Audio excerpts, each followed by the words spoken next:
তো চলো, তোমাদের অনেকের ইচ্ছাই আজকে পূরণ হয়েছে। তোমরা চেয়েছিলে যে আমার আর তোমাদের দাদা ভাইয়ের মিল হয়ে যাক। দেখো, আমাদের রিলেশনটা এমনই ছিল, হয়তো আমরা দুজন মাঝপথে একটুখানি রাগারাগি করে একটু অভিমান করে হয়তো দুজন দুজনের থেকে আলাদা হয়ে গেছিলাম, যাই হোক।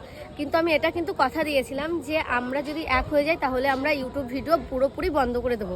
এর জন্য আমি 3 দিন ভিডিও পোস্ট করিনি, কারণ আমি এই 3 দিন আমরা আমাদের সংসার নিয়ে ব্যস্ত ছিলাম। আমি এখন আর প্রথম থেকেই আমাদের পরিবার আছে তোমার এই সোশ্যাল মিডিয়াতে বা এমনি যে কোনো অ্যাপে ভিডিও করা একদম পছন্দ করতো না, কিন্তু সেটা আমরা অমান্য করে আজকে আমি আর আমার বর এটা করতাম।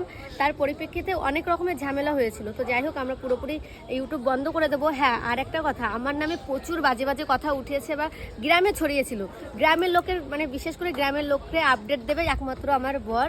আর খুব তাড়াতাড়ি কিছু ভিডিও, যে 3 থেকে 4টে ভিডিও নিয়ে আসছি, তারপরে পুরোপুরি চ্যানেলটা বন্ধ করে দেবো। আমাদেরকে আর দেখতে পাবে না, কিছু করার নেই, কারণ এখন আমরা সংসার নিয়েই ভাবছি। আমাদের জীবনে নাচ গান পুরো টোটালিই বন্ধ। তোমরা চেয়েছিলে আমাদের একটা বেবি হোক, তো সেটা খুব তাড়াতাড়ি আবার হবে। আমরা আমাদের জীবনটা ওইভাবে শুরু করতে যাচ্ছি, সোশ্যাল মিডিয়া পুরো অফ করে দেবো। যাই হোক, তোমরা ভালো থেকো।